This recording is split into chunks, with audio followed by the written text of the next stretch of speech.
My name is Catherine Newman, and I have the distinct honor to serve as the interim chancellor of this distinguished university. It's a pleasure for me to welcome you, especially to welcome some of our distinguished guests, Secretary of Education Jim Pizer, who serves also on our Board of Trustees, Mayor Walsh, whose support for the construction of our new residence hall was absolutely essential, Senator Nick Collins, who unfortunately wasn't able to be here today, but who is a steadfast champion of UMass Boston, and along with many other legislative leaders, stepped up to provide the necessary funding for this project.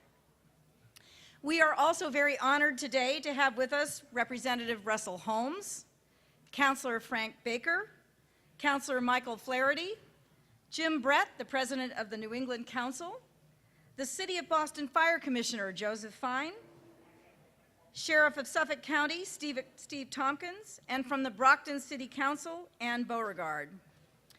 A very special welcome as well to the members of our Board of Trustees who are sitting right up here in front. Mary Burns, Bob Epstein, Imari Paris-Jeffries, and our own UMass Boston student trustee, Sarah Tariq. Also to our Board of Visitors, our alumni, and our Community Point neighbors, including our local high schools, we'd like to welcome you all to this joyful celebration this afternoon. The leadership of the business and civic communities who recognize the critical importance of public higher education deserve our thanks, as do all the citizens of the Commonwealth whose hard-earned tax dollars support the essential mission of public higher education. We would not be standing here today if it were not for the tireless advocacy of President Martin Meehan. He argued strenuously that a majority-minority campus in the heart of the education capital of the country deserved the same opportunities as all other Tier 1 research universities. So UMass Boston thanks you, Marty, for that fighting spirit and commends our Board of Trustees for supporting your vision.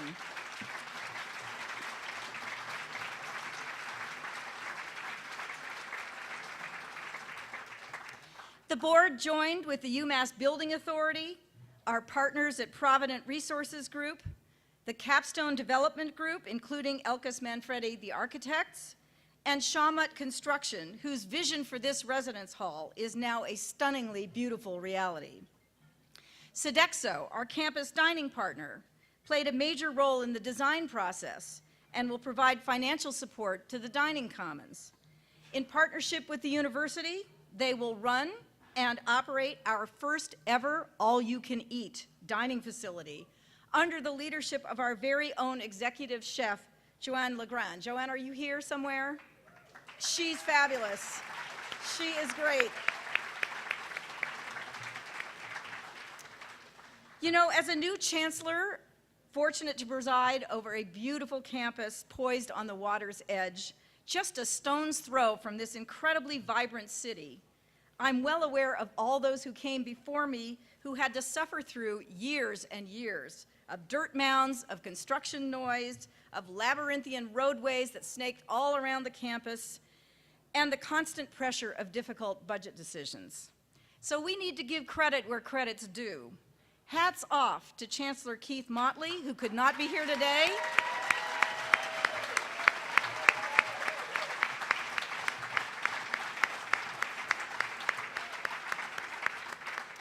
Keith is celebrating his mother's 85th birthday in her hometown.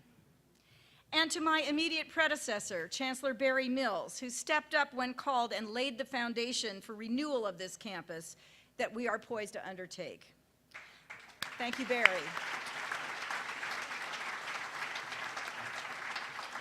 I would like to ask my colleague, the Vice Chancellor for Student Affairs, Gail Sabatino, and her staff to stand, please. Would you please stand, Gail, wherever you are? And staff, please stand up so everyone can recognize you. There she is.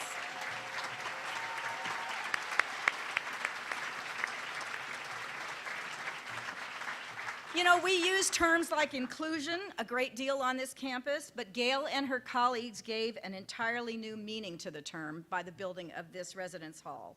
alongside our spectacular multicultural 31 resident assistants that they recruited. The Student Affairs Division has developed a vibrant program of clubs, of activities, of academic engagements, both for the new resident students and for our commuting students. And bringing those two communities together is the essence of inclusion. So thank you, Vice Chancellor de Sabatino and colleagues. I would similarly like to recognize Vice Chancellor for Enrollment Management, Lisa Johnson, and her staff. Lisa, where are you? Staff, please.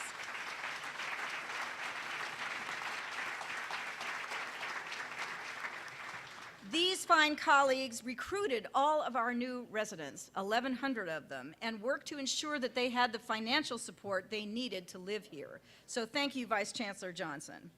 The distinguished faculty of UMass Boston, the staff that works alongside them, and above all, the students on our campus, past and present, commuter and resident, they are the heart and soul of this institution. And that includes our friends and colleagues who just a few minutes ago, holding their signs of protest aloft outside, whose advocacy for their concerns is celebrated by our common commitment to the freedom of speech. We are welcoming all of them. And last, but absolutely not least, we recognize the women and men who built these beautiful buildings, the labor unions that represent them, the construction companies and architects who developed the project,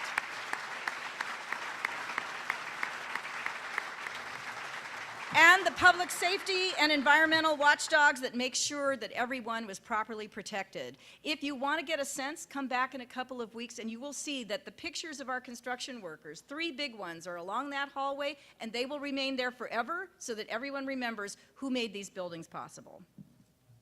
The UMass Boston Project Labor Agreement was the first construction project in the history of the Commonwealth to meet both gender and minority participation requirements, and is now a model for the entire state.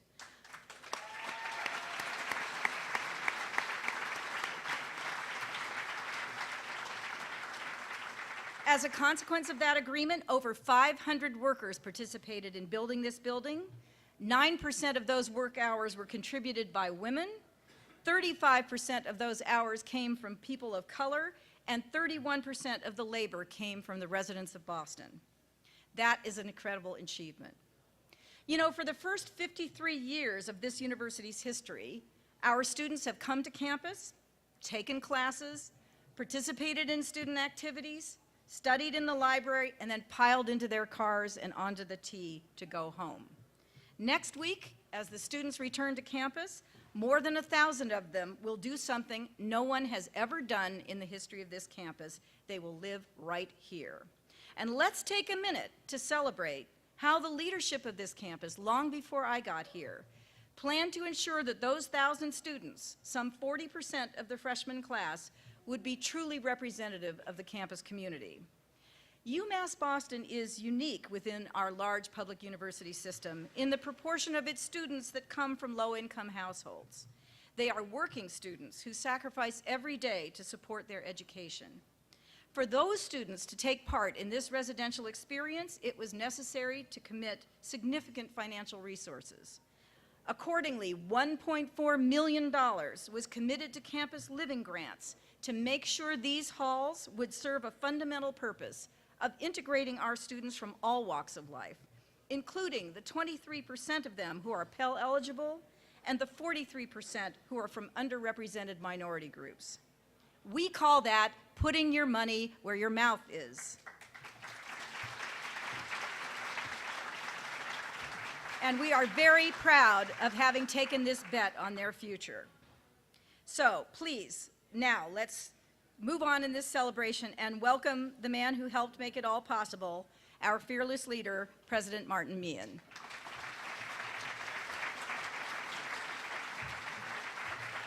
Thank you very much, Catherine. It's great to see so many people here. Let me first of all say that Catherine, as you all know, those of you who are on the campus, has an unbelievable background. She's an incredible scholar. She was a faculty member at Princeton, a dean at Harvard.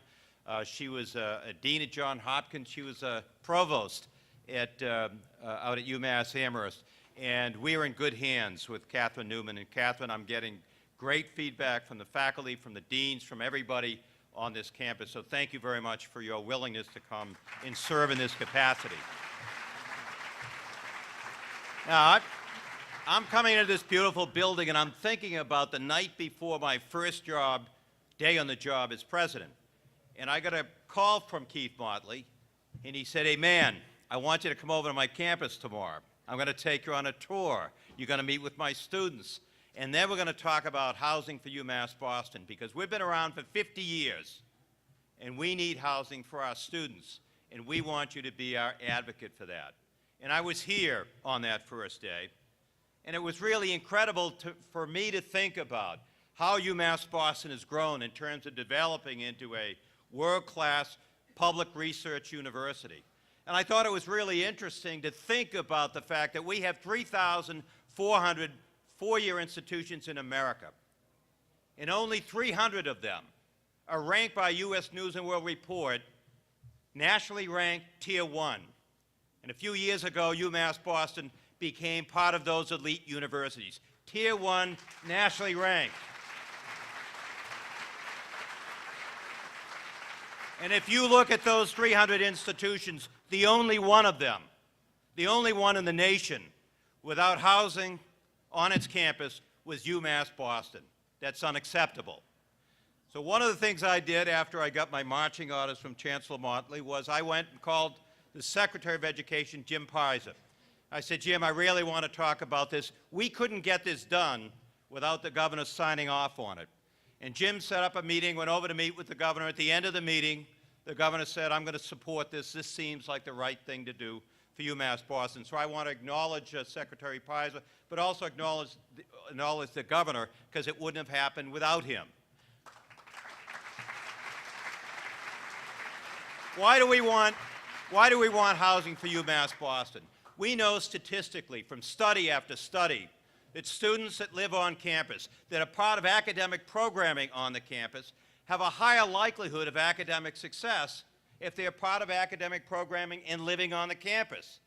It seems to me that a campus in an urban area that is majority minority ought to have that same opportunity for those students to be in an environment that we know statistically will result in higher student success.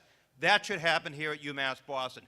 That's why we wanted housing here at this great university.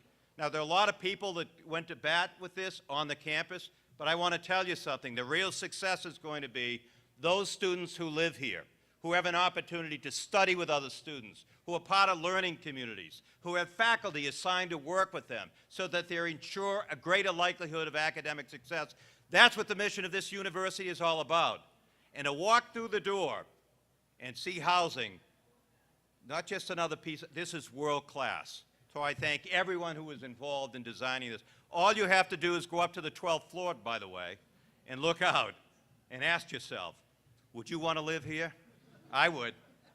So this is historic for UMass Boston, but it sets the tone of where we want UMass Boston to continue to grow and continue to achieve more and more and higher success. This is just the beginning of a transformation of this great university, this great urban university that means so much to the city of Boston, to the Commonwealth of Massachusetts, and indeed the world. So I congratulate everyone involved. I also want to thank another critical partner with us. He's the mayor of the city of Boston, and I will tell you that there isn't a mayor anywhere in America that doesn't fundamentally understand the importance of a public research university to that city. And Marty Walsh gets that. In fact, study after study that the mayor has conducted over the years shows he's interested in affordable housing for Boston. He knows that one of the ways to create more affordable housing opportunities for people in Boston is to get students who live on university, who are attending universities in Boston, to get onto the university campus to free up that housing. Rest assured, this building wouldn't be here without the support of Mayor Marty Walsh. I'm delighted at his partnership with the university to make this university even greater. We intend to continue to work together to make sure UMass Boston achieves even greater success in terms of internships, co-ops, experiential learning opportunities, and interacting with the Boston community. He wouldn't be here without Mayor Walsh. He's a great friend of the university, a great friend of mine. Please welcome the Mayor of the City of Boston, Mayor Walsh.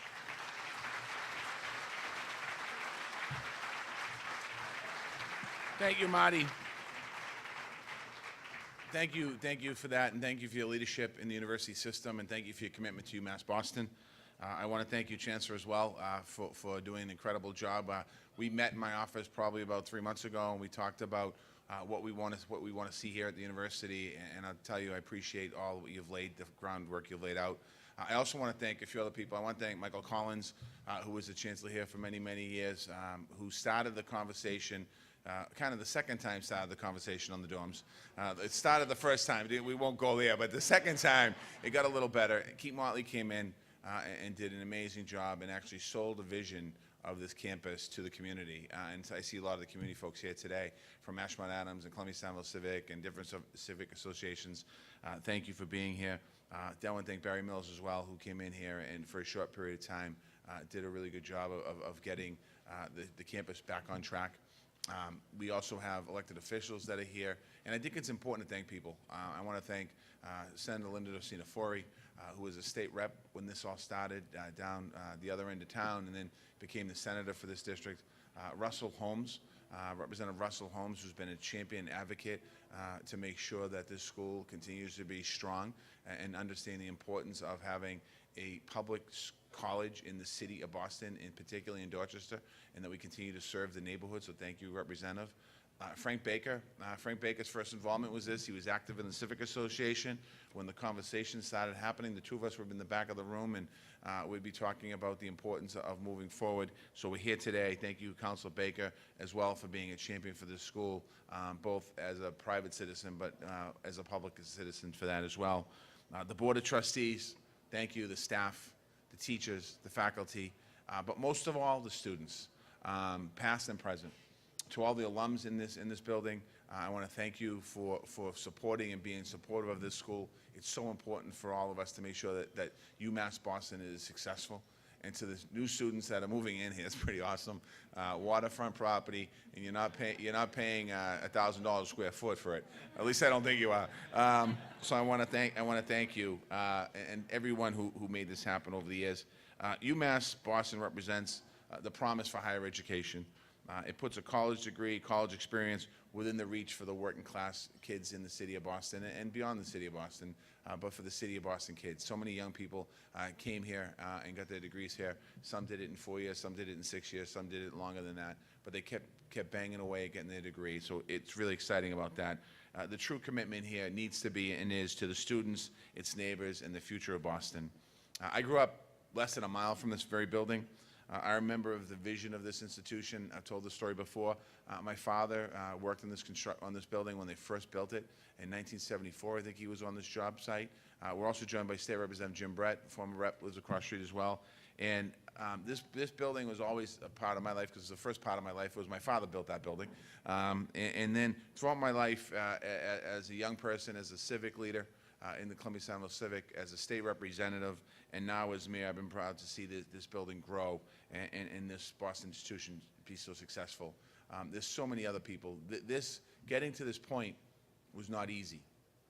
Getting to this point was many conversations with the community because the idea of this school as a commuter school, which it still is, was at the forefront of a lot of people's minds.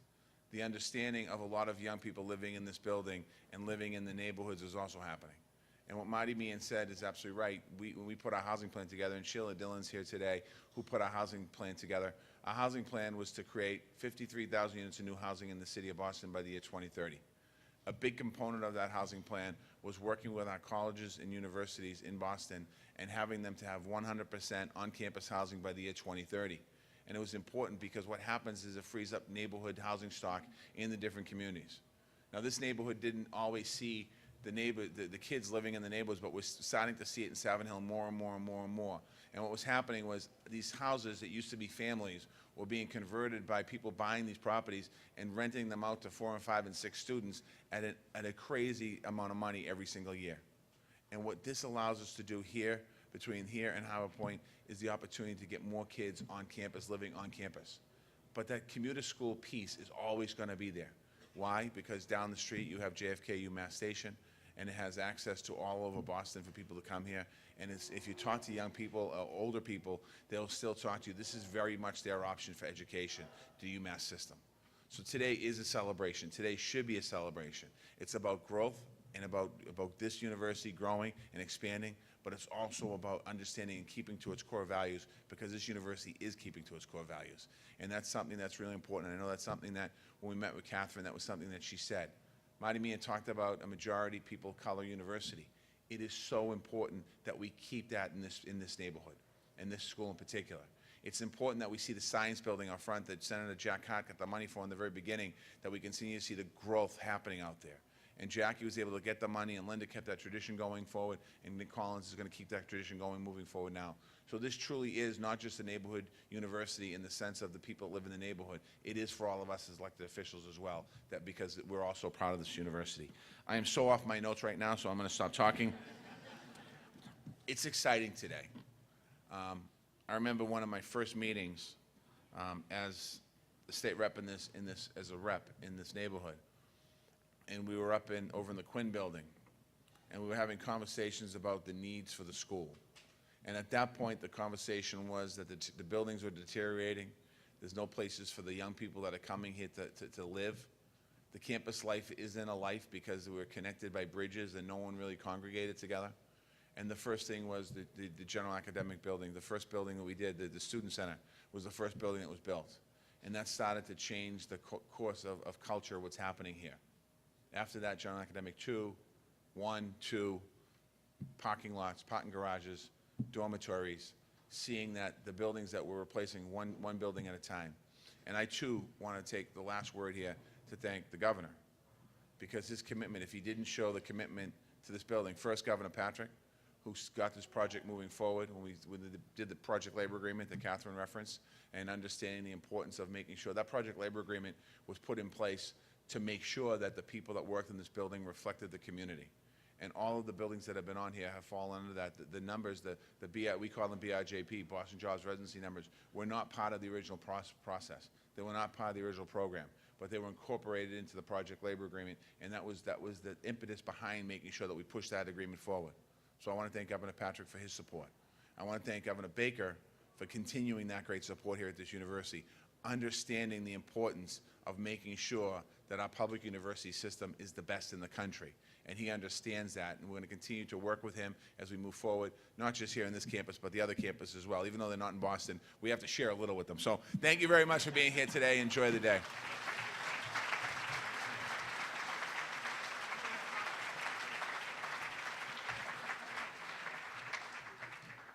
Thank you, Mayor Walsh. And you know what? This is just the beginning. So, you know, when you cast your eyes over that pump house, that's the next thing I have my mind on. We're going to make something beautiful out of that. And to help us, we have our absolutely fantastic Board of Trustees, and it's a real honor for me to welcome a great friend of the university, Trustee Mary Burns, as she offers remarks on behalf of the UMass Building Authority.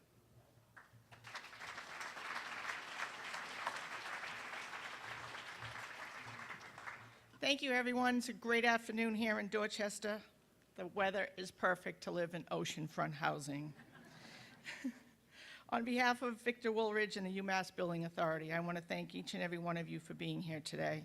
This is a major milestone for UMass Boston and the University of Massachusetts system. The Building Authority, through its Executive Director, Tricia Filippone, has been instrumental in the university's continued success by providing the opportunity to deliver projects through innovative methods, allowing UMass to provide first-class facilities to our students, faculty, and staff so that they may compete with the best institutions in the nation. The P3 Residence Hall, the first of its kind on university land, has been built without impacting the campus's debt, and it's a perfect example of a public-private partnership. It illustrates UMass's and UMass Building Authority's commitment to the continued meteoric success of the Commonwealth's public research university system. Along with the innovative approach and ongoing beautiful transformation of the campus, construction was aggressively scheduled to meet student demand and was done on time and within budget. Despite many complexities inherent on the Boston campus, construction was completed in less than 21 months through careful management. We are indebted to the project team led by Capstone Development Partners. They assembled a talented team including renowned architect Elkis Manfredi and the construction firm of Sharma Construction. I also want to recognize the staffs of the UMass Building Authority led by Tricia Philippone and UMass Boston, now being led by our wonderful Chancellor, Catherine Newman, for their dedicated focus and effort to deliver the Boston campus's first residence halls that's transforming this city's public university. Not only have we achieved these demanding financial and construction objectives, but we have done so while upholding the cornerstone of this great campus, the spirit of inclusion and diversity. Even with the immense effort of the project, or by the project team and their partners, none of this is possible without great leadership. A sincere thank you goes out to the Board of Trustee Chairman Rob Manning, UMass President Marty Meehan, Governor Charlie Baker, Lieutenant Governor Karen Polito, Boston Mayor Marty Walsh, Secretary of Education Jim Pizer, Chancellor Catherine Newman, members of the legislature, members of the city council, members of the federal government, because this is all one big group that makes all this happen. I also want to thank a thank you to the UMass Board of Trustees, some of whom are with me today, Robert Epstein, and Mari Paris-Jeffries, Sarah Tarig, and Mike O'Brien, who's also a UMass Building Authority member. I also want to thank the UMBA Board and the many other elected and appointed supporters to this local, state, and federal levels, without whom this never would have been constructed. As you know, this effort began many years ago, and those that came before us laid the foundation. We must recognize their efforts and appreciate that they overcame many hurdles to gain the support needed for this project to begin. Past university and UMBA Chairman Victor Woolridge, Henry Thomas, and Phil Johnson. Thank you also to the UMBA board members who worked on this as its inception, including Jeff Mullen, Frank Callahan, Chris Philbin, and Karen Courtney. And finally, and most importantly, to the students who will call these beautiful buildings home, I welcome you to the City of Boston and the University of Massachusetts Boston community of UMass Boston Beacons. Thank you and congratulations.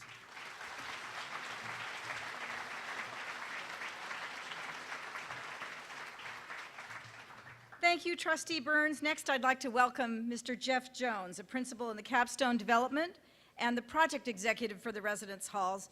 Jeff led the development team and was instrumental in setting up the partnership with the university, which is a unique opportunity for the Commonwealth. Jeff?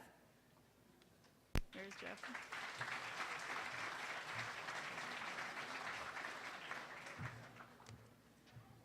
Thank you, Chancellor Newman, and I speak for the entire design, construction, and development team today, and I'm very pleased to do that.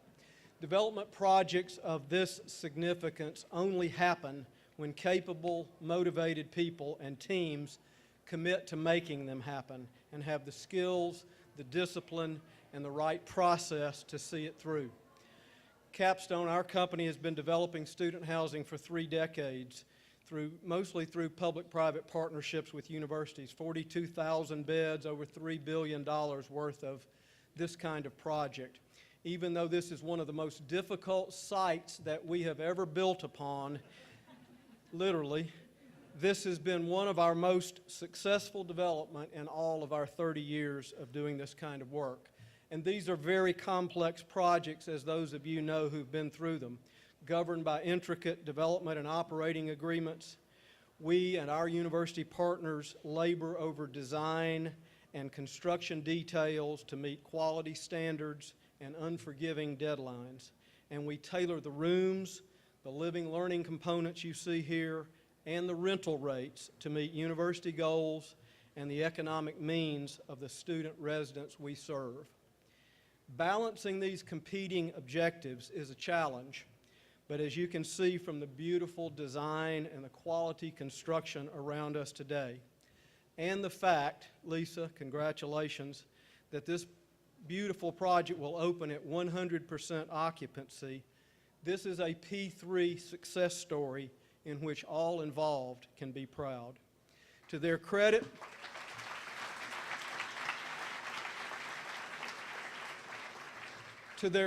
and as other speakers have noted, Mayor Walsh issued the challenge, Governor Baker authorized the P3 method of delivery, and then UMBA and UMass Boston selected the team they felt could best deliver this project. And then our public and private teams rolled up our sleeves in a highly collaborative process to make this happen.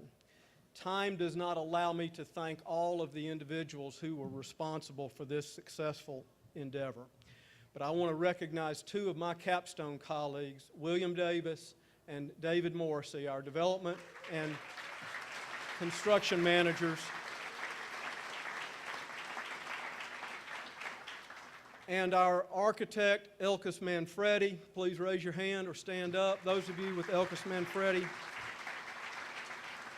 And Shawmut Design and Construction, our remarkable contractor, who are responsible for an on-time, within-budget delivery, and importantly, meeting our collectively established standards of quality, sustainability, and affordability for students.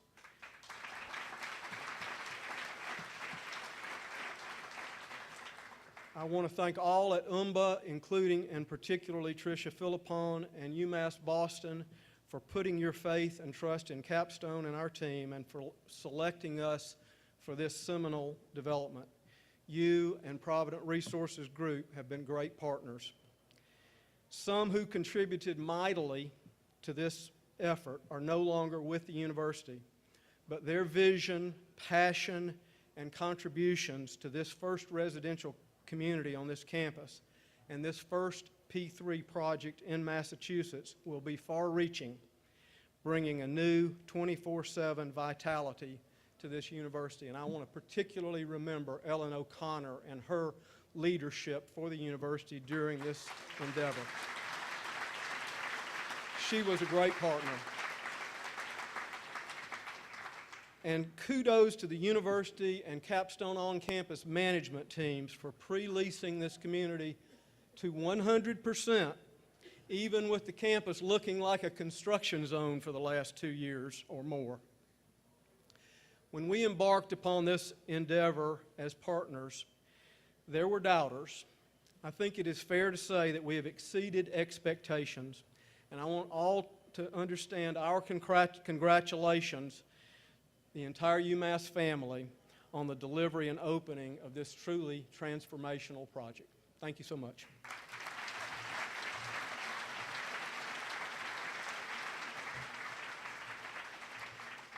Well, last but definitely not least, you need to hear from a student, from one of the people that this was built for.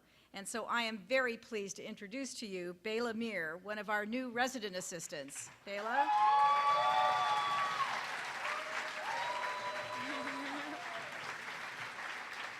Bela is a senior biology major on the pre-med track with a psychology minor.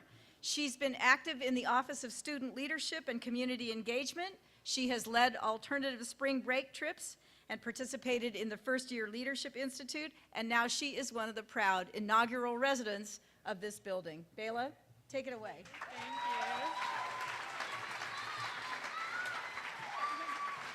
you. Thank you so much, Chancellor Newman. Good afternoon, everyone. My name is Gail, and I am so excited and grateful to be part of the first group of resident assistants here at UMass Boston. Woo, yeah! I've heard that students were instrumental on advocating for on-campus housing options here at UMass, so I'm very honored to be able to share my thoughts on behalf of current and past students. First off, I would like to thank everyone for coming to our campus on this beautiful day to celebrate a historical event for UMass Boston. And on behalf of the students, I want to thank everyone who contributed their hard work, time, and effort to make this day possible.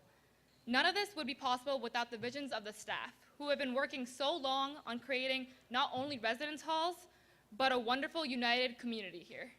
I'd also love to give a special shout out to my fellow RAs. Woo! Training has been incredibly hectic, and we've got a long road ahead of us this week, but I believe that each and every one of us has a place here to lead us into the next era that is UMass Boston. Many people have asked me why I wanted to be an RA. For me, I believe that as a senior, I have a lot of knowledge and experience here in this community and at UMass Boston, and my experience through my involvement has made me fall in love with this campus and its community. And I would love to share my knowledge and experience with the students who will be living on our campus to make sure that their journey is nothing but extraordinary at this world-class institution. I also want to provide guidance in any way to ease the hard transition that is high school to college. Everyone has different experiences, and being able to ease some of the anxiety that is surrounded around college is something I look forward to. I want UMass Boston to be a home for each resident where they feel welcomed and loved. This should be a place that is a diverse community. Ooh, lost my place. This is a place that is a diverse community that enhances our entire campus. I want everyone to feel like UMass Boston is their home. A home where they can grow and become leaders, a place that excites them about the college experience, learning, and being a UMass Boston beacon that will shape and impact their time as students and future alums. As a student, of course, I'm incredibly excited for our residence halls here as an RA, and I also want to see how it enhances the entire UMass Boston community. As a commuter school, community has been a challenge for our campus. But with these residence halls, there's a new opportunity for students to connect to this campus, its resources, its unique spirit, and its potential to transform lives. It offers us the chance for more enthusiasm surrounding UMass Boston and to lay a strong foundation for the beginning of so many beacons. The opening of these buildings in this community, which is welcome to all students here at UMass, gives us a chance to provide a place that starts and ends with the students. The last 54 years on our campus history is evidence that our campus is ever changing, but in the most positive of ways. And not only is this shown by this ribbon cutting ceremony today, but also there are less dirt piles at Columbia Point, am I right? As UMass Boston adjusts and adapts to these changes, we should stay positive and keep the students at the center of our lives and any issues that we encounter. We can do this together, and we should remember that we're all in this together for a brighter future at UMass Boston. We can do it if we're UMass Boston united, and we should remember that just because we're a little late to the residential community game doesn't mean we can't have an amazing experience for our UMass Boston residents and non-residents. Thank you, and have a wonderful afternoon, everyone.